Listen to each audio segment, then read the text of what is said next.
అందరికీ నమస్కారం. నేను Revathi. Welcome to rates kitchen. ఈరోజు రెసిపీ మెంతి కూర ఆకుతో పప్పు. ఈ వీడియోలో చూపించినట్టు పప్పు చేసుకుంటే మెంతాకులో ఉండే ఆ చేదు అస్సలు తెలియదండి. ఈ పప్పు చాలా టేస్టీగా ఉంటుంది. ఇంకా మెంతి కూర హెల్త్కి చాలా మంచిది కూడా కదా. మరి పప్పు తయారీ విధానం ఎలాగో చూద్దామా? ఈ వీడియోని లాస్ట్ వరకు చూసి మీకు నచ్చితే లైక్ చేసి మీ ఫ్రెండ్స్ అందరితో తప్పకుండా షేర్ చేయండి. ఇప్పటి వరకు మా ఛానల్ని సబ్స్క్రైబ్ చేసుకొని వాళ్ళైతే తప్పకుండా సబ్స్క్రైబ్ చేసుకోండి. మెంతికూర పప్పు కోసము కందిపప్పుని కడిగి కాసేపు నానబెట్టుకోవాలండి. నేను ఆల్రెడీ నానబెట్టేశాను. ఇది నానిన పప్పు అండి.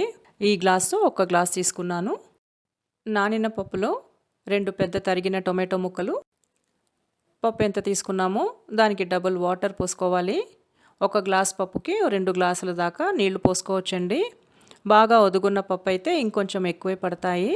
ఇందులోకి ఒక 4 చుక్కల నూనె కానీ నెయ్యి కానీ పోసుకొని, ఒక అర స్పూన్ పసుపు, 2 లేక 3 పచ్చిమిరపకాయలు వేసి 3 నుంచి 4 విజిల్స్ వరకు ఉడికించాలి. ఒక చిన్న విసిరికాయ సైజ్ చింతపండుని నానబెట్టుంచుకోండి. కుక్కర్ కూల్ అయిందండి. ఇప్పుడు ఈ ఉడికిన పప్పుని లైట్గా మ్యాష్ చేసి పక్కన ఉంచుకోవాలి. మెంతికూర ఆకుని శుభ్రంగా కడుక్కున్న తర్వాత కట్ చేసి పెట్టుకోవాలి. ఈ పప్పుకి ఈరోజు 2 మీడియం సైజ్ కట్టలు తీసుకున్నానండి. ఇంకా తరిగిన ఒక పెద్ద ఉల్లిపాయ, కచ్చాపచ్చాగా దంచిన ఒక 6 నుంచి 8 వరకు వెల్లుల్లి రెబ్బలు. ఇప్పుడు 3 స్పూన్ల నూనె వేడి చేసుకొని చెరో స్పూను మినప్పప్పు, జీలకర్ర, కొద్దిగా ఆవాలు, 2 ఎండుమిరపకాయలు వేసి ఫ్రై చేసుకోవాలి.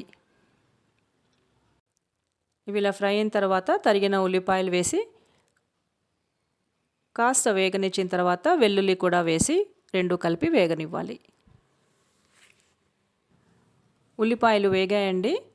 ఇప్పుడు తరిగిన మెంతాకు వేసి బాగా కలిపి ఈ ఆకుని సన్నని మంట మీద లైట్గా ఫ్రై చేసుకోవాలి. ఇలా ఫ్రై చేసుకుంటే ఆకులో ఉన్న చేదంతా పోతుందండి. పప్పులో అస్సలు చేదు ఉండదు. ఇప్పుడు ఇంకా ఆకుని మగ్గించాలి. ఆకు మగ్గిందండి. ఇప్పుడు ఇంకా కారం వేసుకోవాలి. నేను ఇక్కడ 1 స్పూన్ వేస్తున్నాను. పప్పు ఎంత కారంగా కావాలో మీ టేస్ట్కి సరిపడా మీరు చూసి వేసుకోండి. ఒక అర స్పూన్ ధనియాల పొడి వేసి 30 నుంచి 40 సెకండ్ల వరకు బాగా కలుపుకోవాలి. సన్నని మంట మీదే కలుపుకోవాలండి. ఇలా కలుపుకున్న తర్వాత ఉడికించిన పప్పు, చింతపండు రసం, మీకు పప్పు ఎంత చిక్కగా ఉండాలో దానికి తగ్గట్టుగా నీళ్లు, లేదా మీ దగ్గర పప్పు తేట ఉంటే అది పోసుకోండి. ఇంకా మీ టేస్ట్కి సరిపడా ఉప్పు వేసి బాగా కలుపుకొని ఒక 4 నుంచి 5 నిమిషాల వరకు ఉడికించుకోవాలి. లేదా పప్పు మీకు ఎంత చిక్కగా కావాలో చూసుకొని ఆ కన్సిస్టెన్సీ వచ్చేటంత వరకు ఉడికించుకొని స్టవ్ ఆఫ్ చేసేసుకోండి. హెల్తీ అండ్ టేస్టీ మెంతికూర పప్పు రెడీ. ఇంకో రెసిపీతో మళ్ళీ కలుద్దాము. Thanks for watching.